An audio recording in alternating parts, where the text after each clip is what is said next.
안녕하세요. 비누 디자인 전문가 강의를 맡게 된 남유정입니다. 제 1강 시작하도록 하겠습니다. 네, 제 1강에서는요, 우리가 비누에 대해서 배우기에 앞서서 비누 디자인 전문가가 어떤 일을 하는지, 또 어떤 진로로 이제 일을 하실 수가 있는지, 그 비누 역사에 대해서 알아보도록 하고요. 비누 종류가 어떤 것들이 있는지도 간단하게 알아보도록 하겠습니다. 네, 수제 비누라고 하면요, 보통 천연 비누라고도 얘기를 하고, 또 수제 비누, 천연 비누, 또 화장 비누 이렇게도 얘기를 하는데요.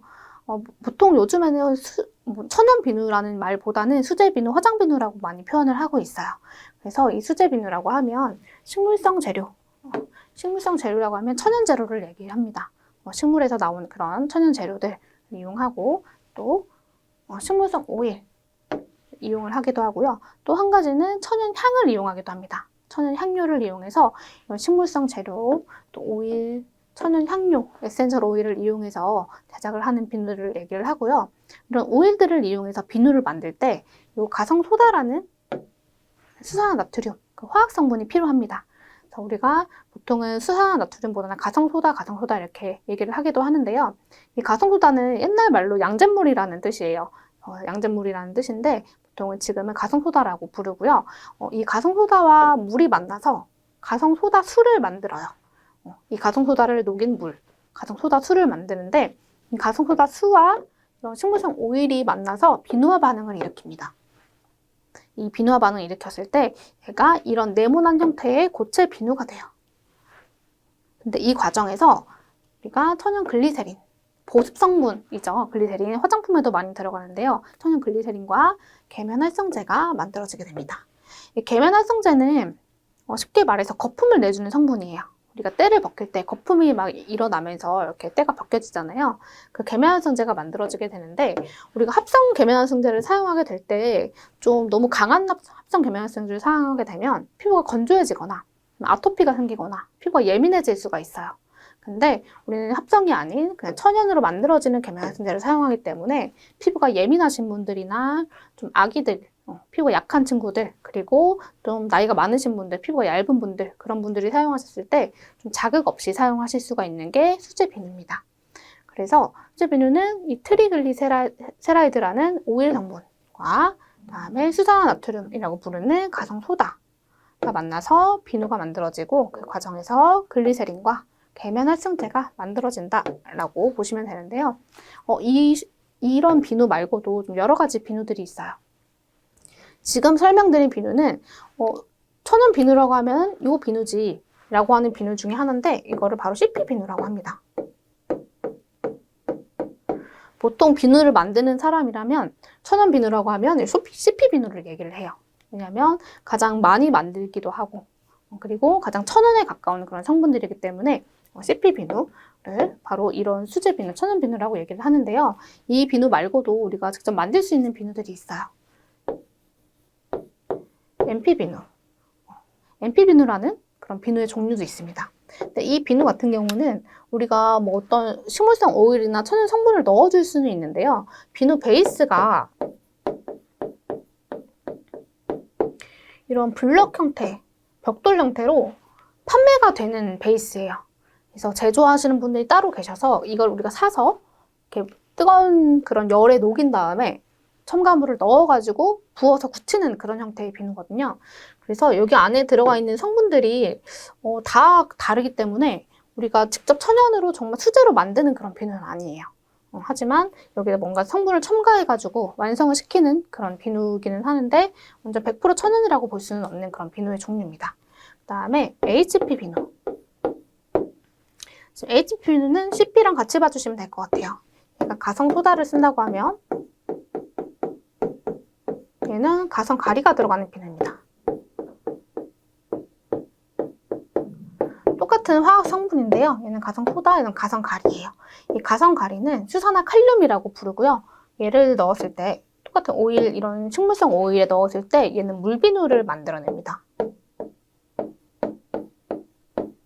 그래서 우리가 사용하는, 이렇게 짜서 사용하는 그런 펌핑하는 비누들 있죠? 물비누, 아니면은 바디워시 제작할 때 이렇게 짜서 사용을 하잖아요. 그런 물비누 제작하는 레시피가 바로 이 HP 비누예요.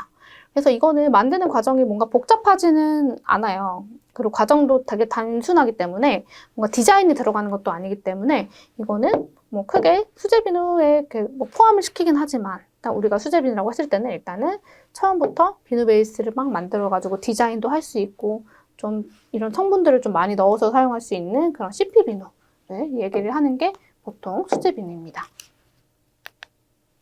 그래서 비누의 역사를 보면요. 우리가 비누를 처음에 사용할 때, 오래전부터 비누를 사용했을 거잖아요. 그때는 비누는 그냥 더러움을 씻어내는 세정제로 사용을 했어요. 옛날에 이 비누가 만들어진 계기가, 이 가송소다라는 게 만들어진 계기가, 그러니까 옛날에는 뭐 고기를 구워 먹고, 뭔가 이렇게 큰 동물을 잡아가지고 이렇게 구워 먹고, 그러면은 재가 많이 발생이 됐겠죠. 이 재랑 뭔가 오일이랑 만들어졌을 때, 세정이 되네? 이거를 누가 발견을 한 거예요. 그래서 이걸로 우리가 세정제를 만들 수 있겠다라고 했는데 되게 오래전부터 알고는 있었지만 이 가성소다, 인공소다를 제조하는 게 쉽지가 않았어요. 그리고 뭔가를 만들어내기에는 비용도 많이 들고 시간도 오래 걸렸기 때문에 인공소다를 만드는 방법을 그 프랑스의 과학 아카데미에서 이제 공표를 합니다. 이걸 만드는 사람에게 큰 상금을 주겠다. 그때도 그 당시에도 몇억 원의 상금을 주겠다. 이렇게 공표를 해서 이 니콜라스 르블랑이라는 분이 이 인공소다 제조 방법을 개발을 합니다. 개발을 해서 이제 비누가 대중화가 됐겠죠.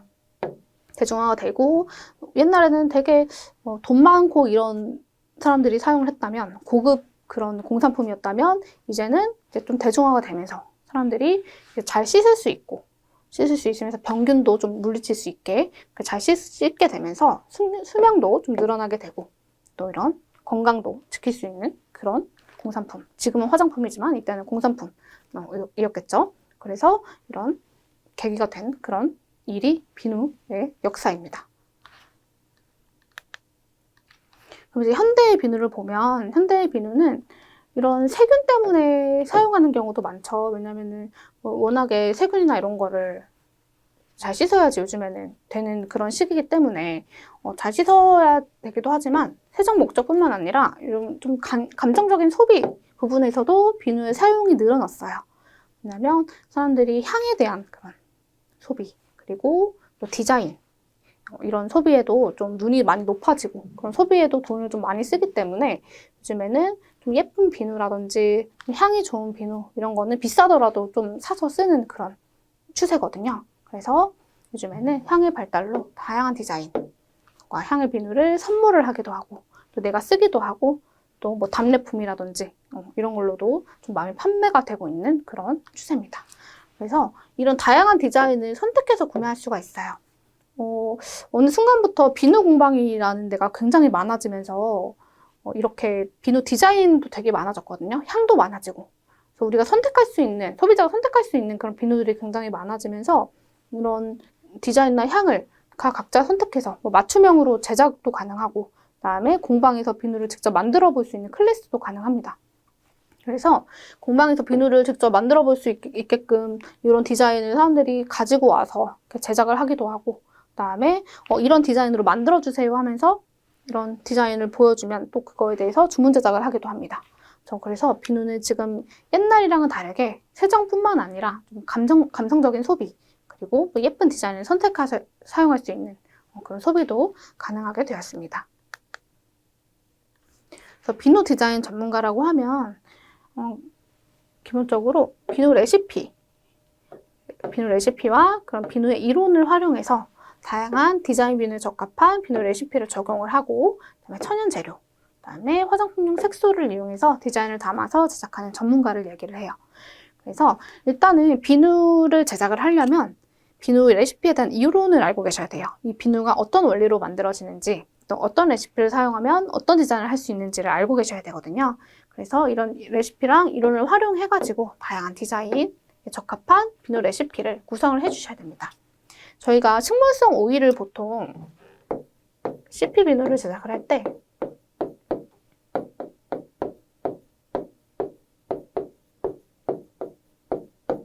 식물성 오일을 기본적으로 사용하고 여기서 가성소다 얘네가 만났을 때 이제 비누 베이스가 만들어지는데요. 식물성 오일이 어쨌든 식물에서 추출하는 그런 오일들이잖아요. 종류가 굉장히 많습니다. 종류가 굉장히 많아서 뭐 비누에 사용되는 거는 어느 정도 정해져 있기는 하지만 그래도 종류가 굉장히 많거든요. 그래서 이 오일을 썼을 때 어떤 레시피가 완성이 되는지, 또 피부에 어떤 영향을 주는지, 어떤 디자인을 할 수 있는지를 이론적으로 잘 알고 계셔야 돼요. 그래서 이 레시피를 잘 적용을 할 수 있는지 그런 이론적인 부분도 공부를 해주셔야 되고요. 그 다음에 천연 재료, 그 다음에 화장품 색소가 들어가는데, 천연 재료라고 하면 우리가 흔히 많이 쓰이는 재료 중에서는 뭐 파프리카, 숯분말, 녹차 분말 이런 것들 있죠. 피부에 좋다고 알려진 그런 화장품용 분말들이 있어요. 그런 분말들, 그 다음에 화장품 색소. 화장품에 이런 색소들이 막 들어가죠. 지금 보면은 되게 다양한 색소들이 들어가 있는데, 색소는 식용색소를 이런 CP균을 사용하진 않고요. 식용색소를 사용하는 경우도 있어요. 근데 보통은 요즘에는 화장품용 색소를 사용하거든요. 염료, 안료에 따라서 이렇게 가루 형태로 되어 있는 색소들도 있고 아니면 액체 형태로 되어 있는 색소들도 있는데, 보통 CP비누를 만들 때는 가루 형태로 되어 있는 안료를 사용을 합니다. 그래서 이런 색소들을 이용을 해서 디자인을 담아서 좀 비누를 제작하는 전문가를 우리가 비누 디자인 전문가라고 합니다. 그럼 비누 디자인 전문가는 어떤 일을 하는지 또 보도록 하겠습니다. 일단은 비누를 배우시면은 보통은 내가 정말 이 길이 맞다 싶으면 공방을 많이 오픈을 하세요. 공방을 오픈을 하셔가지고 아니면 홈공방을 하시는 분들도 계시는데, 홈공방도 뭐 이렇게 원데이 클래스나 뭐 창업, 뭐 출강 이런 거는 하실 수가 있지만 좀 더 전문적이게 하기 위해서 보통 공방을 운영을 많이 하십니다. 그래서 공방 운영하시면은 내 그런 포트폴리오 같은 거를 보시고 아니면은 요즘엔 SNS도 많이 활성화가 돼 있잖아요. 그런 걸 보시고 원데이 클래스를 하러 오시는 분들이 있어요. 그래서 원데이 클래스로 뭐 아이들이 오기도 하고 정말 다양한 연령대의 분들이 오거든요. 오셔가지고 나 이 디자인 만들고 싶다. 뭐 선물할 건데 만들고 싶다. 아니면은 만들어서 내가 직접 천연비누를 사용을 해보고 싶다. 해가지고 이렇게 오시는 분들이 계시는데, 뭐 이때 설명을 좀 잘 해주셔야겠죠. 요즘에는 워낙 화려하고 예쁜 비누가 많다 보니까 이 비누도 뭐 썼을 때 그 가루나 이런 게 피부에 영향이 없는지에 대해서 굉장히 많이 물어보시거든요. 근데 우리는 다 화장품용으로 사용하는 안전한 색소를 사용을 한다. 이런 거를 충분히 인지를 시켜주신 다음에 원데이 클래스를 이렇게 진행을 해주시면 됩니다. 그 다음에 이런 거를 또 하다가 잘 맞으시면은 창업을 하고 싶어 하시는 분들이 계세요. 창업을 조언하시는 분들, 자격증을 취득을 하고 싶어요. 그러면은 여기서 자격증 취득하실 수 있게 가이드를 해드리고, 또 뭐 판매하는 가이드, 또 어떻게 출강이나 이런 걸 나갈 수 있는지 그런 가이드를 해드리는 역할도 해주시면 되고요. 또 이렇게 창업을 같이 하시는 분들끼리 잘 커가지고 또 다른 브랜드를 만들고 그럴 수도 있거든요. 그래서 창업하는 가이드, 그리고 또 이런 공방 운영하고 싶어 하시는 분들, 그런 분들께 좀 도움을 주실 수가 있고요. 그 다음에 보통 공방 운영하시면은 보통은 판매를 많이 하세요. 안 하시는 분들도 계시지만 보통 판매랑 같이 운영을 하시거든요. 그래서 판매하실 때 뭐 알고 있어야 되는 우리 뭐 서류들이나 등록해야 되는 것들이 있어요. 그 과정은 이제 뒤에서 알려드릴 건데, 판매하실 때 책임 판매 관리자 아니면 제조업자 이런 걸 등록을 하셔야 되거든요. 그리고 사업자 등록도 꼭 하셔야 돼요. 이런 부분들도 알고 계셔야 돼서 이런 판매 위주로도 하시는 방법을 뒤에서 알려드릴 거고요. 그 다음에 기업 및 단체 출강. 이제 포트폴리오를 여러 가지 이렇게 쌓다 보면은 먼저 연락을 주시기도 하고요. 아니면은 제가 이렇게 제안서를 내볼 수도 있어요. 내가 가지고 있는 수업을 가지고 학교라든지 아니면은 뭐 어떤 단체라든지 뭐 회사라든지 이런 데 제안서를 넣어볼 수가 있거든요. 제가 넣어서 이제 출강을 나가실 수가 있는데, 요즘에는 좀 힐링 클래스 이런 게 좀 많아졌어요. 회사에서. 직원들을 위한 복지 같은 게 좀 많아지면서 이렇게 출강을 좀 많이 하시거든요. 출강을 많이 원하시는 분들이 많아서 출강 쪽으로 하셔도, 꼭 공방을 운영을 안 하셔도 집에서 출강만 이렇게 준비하셔가지고 나가시는 분들도 계시거든요. 이렇게 단체 출강도 나가실 수 있고요. 그다음에 공방을 운영하시면은 보통은 요 것들을 다 같이 합니다. 저희는 거의 보통 1인 사업자이기 때문에 한 사람이 클래스도 하고 창업 가이드도 하고 그다음에 판매도 하고 출강도 나가고 바빠요. 바빠서 할 게 굉장히 많은 직업이기도 한데, 그래도 이렇게 나의 공간에서 내가 좋아하는 일을 하는 거기 때문에 이게 잘 맞으시는 분들은 굉장히 만족할 직업이라고 생각을 합니다. 이제 비누를 판매하실 때 좀 알고 계셔야 될 게 있어요. 이 비누가 원래는 공산품이었어요. 원래는 공산품이어서 그냥 KC 인증 정도만 하면은 집에서도 판매를 할 수 있었거든요. 근데 이제 이게 법이 바뀌면서 화장품으로 자리를 잡습니다. 화장품이기 때문에 이 화장품에 걸맞는 그런 시설들을 갖추고 판매를 하실 수가 있는데요. 일단은 제조업 시설을 갖추고 계셔야 돼요. 저희가 공방을 운영을 하게 되면 거의 근린생활시설에서 이제 시작을 하시는데, 이 공방에서 비누 공방을 운영한다, 판매를 하겠다 하시면은 이 비누만 판매하실 수 있는 제조시설을 허가를 받으실 수가 있어요. 공방 계약을 하시게 되면은 여기서 이제 제조업 시설을 허가를 받으시면 되는데, 이 제조업 시설 허가 받으실 때 책임 판매업이라는 등록을 해주셔야 돼요. 책임 판매업자. 왜냐면 화장품을 원래 판매할 때는 제조업 시설은 당연히 있고, 이거를 판매하시는 책임 판매업자가 있거든요. 다 따로따로 나눠져 있어요, 원래. 근데 이제 저희는 공방에서 보통 1인으로 운영이 되잖아요. 그래서 우리는 제조업시설도 우리가 허가를 받아야 되고, 그 다음에 대표기도 하고, 그 다음에 책임 판매업자도 되는 거예요. 그래서 내가 다 혼자 이거를 꾸려 나가야 되기 때문에 좀 이런 부분에 대해서 좀 많이 공부를 하신 다음에 준비를 해보시면 되겠습니다. 그 다음에 이제 판매할 제품에 대한 성적서 같은 거를 발급을 해주셔야지 판매가 가능해요. 내가 제조업시설도 이제 마련을 했고, 책임 판매업자도 등록을 했다. 그러면은 다 등록이 된 상태에서 판매할 제품이 있겠죠. 이 제품에 대한 시험 성적서를 발급을 해주셔야 되는데요. 요거는 만들 때마다 발급을 해주셔야 돼요. 내가 새로운 제품이 나왔다. 근데 뭔가 레시피가 달라졌다 하시면은 성적서를 또 발급을 받으셔야 되거든요.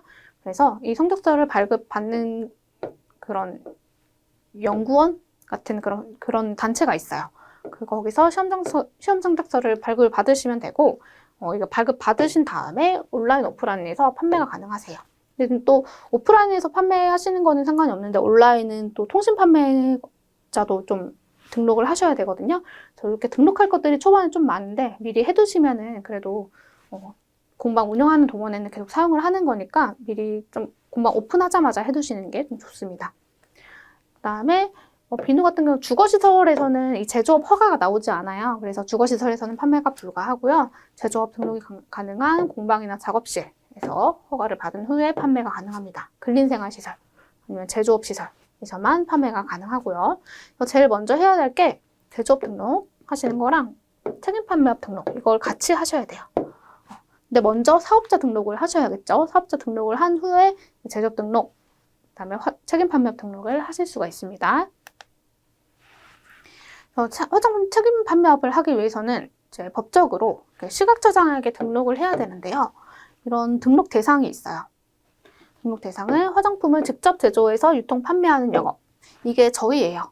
저희 수제비누가 지금 화장품이 된 거잖아요. 그러니까 이게 화장품을 직접 제조해서 유통 판매하는 영업이 바로 저희가 이런 직업인 겁니다. 그 다음에 화장품 제조업자에게 위탁해서 제조된 화장품을 유통 판매하는 영업. 제조업자가 이제 따로 있고 내가 뭔가를 받아서 그냥 위탁해서 판매를 하는 그런 분들인데, 보통은 비누를 받아가지고 공방을 하시는 분들은 받아가지고 판매를 하진 않죠. 내가 만들어서 판매를 하죠. 여기는 별로 해당되는 분들이 없고, 그다음에 수입된 화장품, 이것도 크게 해당되는 부분들이 없어요. 이런 거는 저희랑은 별로 해당되는 게 없고요. 요거 가 부분에 직접 제조해서 유통 판매하는 영업이 저희한테 해당이 되기 때문에 책임 판매업을 등록을 해야 되는 겁니다. 그래서 비용은 뭐 27,000원 이렇게 되어 있는데, 이거는 뭐 그때그때 달라질 수 있어요. 또 뭐 시간이 지나고 하면 더 비싸지거나 할 수 있거든요. 그래서 이거는 그때그때 확인을 하셔가지고 그 금액에 맞게 좀 지불을 해서 등록을 해주시면 되고, 처리 기간도 담당자마다 조금씩 다릅니다. 그래서 처리 기간 다르기 때문에 또 보완 요청을 하는 경우 좀 더 다른 그걸 추가해 주세요. 서류를 잘못 냈을 때 보완을 해달라 하는 경우가 있거든요. 그런 경우까지 해서 한 10일에서 20일 안에 처리가 되니까 이렇게 해주시면 되고, 그 다음에 이 책임 판매업 등록은 개인이 할 수가 없어요. 개인이 할 수가 없고, 아까 사업자를 내셔야 된다고 했죠. 개인 사업자 또는 법인 사업자로 신청을 하실 수가 있고요. 그 다음에 이미 등록되어 있는 업체와 동일상으로 등록이 불가합니다. 그러니까 이거를 하실 때 미리 되어 있는 상호가 있는지, 나랑 똑같은 업종에 똑같은 이름이 있는지를 좀 확인을 하시고 등록을 해주셔야 됩니다. 그래서 이제 책임 판매를 등록할 때 서류가 있어요. 등록 서류, 신청서. 이런 것들은 이제 거의 전자로 하기 때문에 그냥 바로 작성을 하실 수가 있어요. 그다음에 뭐 대표자에 관한 사항도 바로 작성을 하실 수가 있고, 거기에 다 이렇게 이런 파일로 나눠져 있어서 그 작성만 해가지고 이제 넘겨주시면 되는데, 이제 자격을 증명한 서류, 내가 책임 판매 관리자가 될 수 있는지 그 자격을 증명하는 서류랑, 그다음에 사업자 등록증, 요거를 보통 가지고 계시겠죠. 그다음에 이 품질 위탁 계약서, 이게 아까 시험 성적서를 받을 때 거기랑 이렇게 계약을 해야 되는 그런 서류들이 있어요. 수탁 계약서. 왜냐면 이거 시험 성적서를 맡기는 이유가 우리가 그 안에 있는 가성소다라든지 뭐 수분이라든지 이런 거를 정확하게 잴 수가 없어요. 그래서 연구원 분들한테 맡기는 거거든요. 그래서 이걸 대신 해주세요 하는 그런 계약서예요. 이걸 가지고 계셔야 되고요. 그다음에 구비 서류는 일단 상시 근로자가 10인 이하 돼야 되고, 그다음에 자격 증명 서류, 그다음에 중소기업 확인서 이런 거 가지고 계셔야 되고, 그다음에 뭐 사대보험 사업자 명부, 이런 거는 사대보험 가입이 거의 안 돼 있기 때문에 이거는 없으셔도 되고요. 그다음에 이런 거는 뭐 크게 저희랑은 상관없고, 10인 이하, 저희 10인 이하에서 보통 일을 하잖아요. 그래서 이거를 증명하는 그런 건강보험 자격증시 확인서, 요 정도는 준비를 해주셔야 됩니다. 지금 막 쭈루룩 이렇게 나열돼 있어가지고 좀 헷갈리실 수 있는데, 이게 그 식약처 들어가면은 다 정리가 되어 있어요. 파일 안에 어떤 자료를 준비를 해야 되는지 나와 있거든요. 그래서 그걸 다시 한번 확인하셔서 바뀌는 것들이나 이런 걸 다 확인을 하신 다음에 신청을 해주셔야 됩니다. 그다음에 책임 판매자가 되려면 그 관련해서 서류가 필요해요. 그러니까 내가 될 수 있는 사람인지, 아니면은 그냥 바로 뭐 이런 거 관리 필요 없이, 그 교육받는 거 그런 것들 필요 없이 바로 될 수 있는 분들이 있거든요. 보통 약사, 의사면허 소지자분들은 그냥 바로 인정이 됩니다. 바로 인정이 되고, 그다음에 4년제 대학 졸업자 중에서 이공계학과 이런 관련 학과들 있죠. 여기 졸업하신 분들은 바로 인정이 되고요. 그다음에 2, 3년제도 여기서 좀 일을 하신 분들 있잖아요. 여기 이런 화장품 관련 학과를 졸업을 하고, 또 그 다음에 그 관련 일을 하신 분들은 또 경력으로 인정이 돼서 이런 분들도 그냥 바로 인정을 해주시는데요. 이런 분들이 거의 없잖아요. 보통은 그냥 다른 학과 나와가지고 하시는 분들도 많거든요. 이런 분들은 이제 다른 방법으로 이제 이걸 취득을 하셔야 돼요. 그래서 이런 분들은 교육을 받으셔야 됩니다.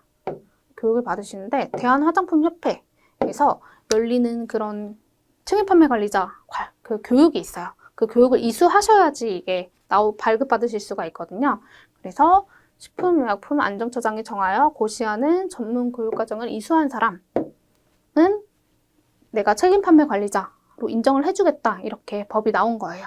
그래서 이거는 2인 이하 소형 화장품 비누 공방에만 한해서 이 사람들이 이거를 내준 겁니다. 이 법이 생기게 되면서 이 정도는 내가 인정을 해주겠다, 이렇게 해서 우리는 이거를 보고 이제 교육을 이수를 하시면 됩니다. 뭐 그 전 단계에서 뭐 여기 해당이 되시는 분들은 상관이 없어요. 근데 해당이 안 된다 하시는 분들은 이걸로 이제 이수를 해주시면 되고요. 그래서 이 교육을 하는 그런 협회들이 여러 군데가 있어요. 보통 대한화장품협회에서 많이 하는데 이런 데서도 교육을 받으셔도 됩니다. 왜냐면 여기가 가장 인기가 많기 때문에 좀 이렇게 인원이 꽉 차는 경우가 있어요. 그럴 때는 우리가 1년에 한 번씩 또 어차피 교육을 받아야 되는데, 자리가 없을 때는 좀 다른 데서 받으셔도 되거든요. 이런 데서 교육을 받으셔야 되는 거 알고 계시면 되고요. 그다음에 품질관리 위탁 계약서. 이거는 우리가 화장품을 만들었을 때, 비누를 만들었을 때 이제 품질 검사를 실시하겠다. 그래서 이 제조업체랑 품질 검사 기관과의 계약서예요. 그래서 이걸 가지고 계셔야 돼요. 저희가 직접 할 수 없기 때문에 이런 실험 장비나 이런 게 없잖아요. 그래서 이걸 위수탁을 하는 겁니다. 그래서 위수탁 기관도 여러 군데가 있는데, 뭐 이런데 한국식품산업협회 이런데, 아니면 화학융합, 아니면 시험연구원, 여러 군데가 있으니까요. 아무데나 계약을 하셔가지고 진행을 하시면 되고요. 이렇게 많아요. 이렇게 많기 때문에 이 중에서 좀 가까운 데라든지 아니면은 가장 많이 하는 데, 보편적으로 많이 하는 데로 선택을 하셔가지고 위탁 계약서를 작성을 하시면 됩니다. 그 다음에 이걸 다 하셨으면은 이제 제조업도 등록을 하셔야 돼요. 제조업 등록할 때도 구비 서류가 필요한데요. 일단 대표자 진단서. 이 진단서는 아무 병원이나 가시면은 발급을 해줘요. 저희가 이제 제조업 시설을 등록을 할 건데 이런 대표자 진단서가 필요하다. 그러면은 이 진단서를 발급을 해주시는데 뭐 마약류라든지 좀 우리가 정상적으로 할 수 없는 그런 병들 있잖아요. 이 일을 그런 진단이 있는지 없는지를 발급을 해주는 그런 진단서이기 때문에 이거를 병원 가서 발급을 받으셔야 되고요. 그다음에 시설명세서. 우리가 지금 일단 공방은 구해놨어요. 공방은 구해놨는데 이 공방이 내가 화장품을 만들기에 적합한 그런 공간인지를 그 명세서를 보내주셔야 돼요. 그래서 이게 주거용에서는 할 수 없다는 거. 그다음에 잘 계약이 되어 있는지, 임대시설인 경우, 그다음에 제조시설, 그다음에 시험시설 내역서, 이런 시설 목록이나 사진을 보내주셔야 돼요. 적합한 공간인지를 거기에 증명을 하는 거거든요. 그래서 뭐 이거 위스탁 계약서 사본이랑 평면도 같은 거를 준비하셔가지고 이제 제출을 해주셔야지 제조업 등록을 하실 수가 있습니다. 그래서 이런 식으로 이렇게 나눠서 공간이 뭐 한 12평 정도? 11평 정도면 충분하거든요. 그래서 이렇게 나눠서 내가 여기서는 보관을 할 거고, 여기서는 포장을 할 거고, 여기서는 뭐 세척을 할 거다. 이런 식으로 나눠가지고 이런 제조 평면도를 보내주셔야 됩니다. 그 다음에 사업자 등록증. 이거는 가지고 계시는 거니까 사업자 등록증도 당연히 가지고 계셔야 되고, 그 다음에 여기 지금 평면도를 이렇게 저희가 보내잖아요. 시설명세서를 보내실 때 사진도 같이 보내셔야 돼요. 그러니까 이 위치에 이게 있는지를 보내셔야 되는데 비누 공방 같은 경우는 이거를 획을 딱 나눠서 안 하셔도 되고요. 원래는 공간 하나하나를 다 방으로 나눠야 되거든요. 화장품은. 근데 비누 공방은 이걸 그냥 테이프 같은 걸로 선만 만들어 주시면 돼요. 그 획만 좀 그어가지고 나눠주시면 되거든요. 그래서 여기에 뭐 이렇게 프린트 같은 거 하셔서 여기는 탈갱이실이다. 여기는 보관실이다. 그 다음에 원료 보관실. 이거는 뭐 박스 같은 거 구매하셔가지고 뭐 제품 보관하는 거 이런 거는 표시해 주시면 되고, 이런 거는 그냥 앞에 스티커 같은 걸로 획만 좀 나눠서 해주셔도 되니까요. 너무 어렵게 생각하지 마시고 한번 그 식약처에 들어가셔서 한번 싹 읽어보신 다음에 그때 필요한 법이랑 달라진 법 이런 거를 좀 보시면서 준비를 천천히 해주시면 됩니다. 네, 학습 정리하도록 하겠습니다. 네, 수제 비누란 우리가 천연 재료, 그 다음에 천연 식물성 오일 등을 이용을 해가지고 제작하는 비누를 수제 비누라고 하고요. 비누의 역사도 알아봤는데 옛날에는 세정을 위해서 우리가 비누를 사용을 했다면 지금은 세정뿐만 아니라 디자인이라든지 향기, 그런 감성적인 소비에도 사람들이 비누를 많이 사용하고 있다는 거 알고 계시면 되고요. 그 다음에 비누 디자인 전문가에 의해 우리가 비누 전문가가 됐을 때 어떤 일을 할 수 있는지 알아봤고요. 공방을 운영하셔도 되고 뭐 출강이라든지 출강을 나가시는 거는 공방이 따로 필요가 없어요. 그래서 그렇게 출강 전문 강사로 일을 하셔도 되고, 아니면 창업하시는 분들, 뭐 원데이 클래스 원하시는 분들을 위해서 이렇게 강의를 하셔도 되고, 이렇게 다양한 방법으로 좀 비누 디자인 전문가를 좀 직업을 운영하실 수 있다는 거 알고 계시면 되겠고요. 그 다음에 우리가 비누를 판매를 할 때 이런 준비해야 될 서류나 등록해야 될 것들이 있었죠. 책임 판매 관리자, 그 다음에 제조업 등록하는 거, 구비 서류들 알아보시고, 또 우리가 필요한 그런 서류들, 또 교육을 받아야 되는 것들, 그 다음에 우리 해당되는 것들에 맞춰가지고 구비 서류 다 준비하셔가지고 등록을 해주시면 되는 것까지 알아봤습니다. 이번 시간의 내용은 여기까지입니다. 다음 강의에서 뵙겠습니다. 감사합니다.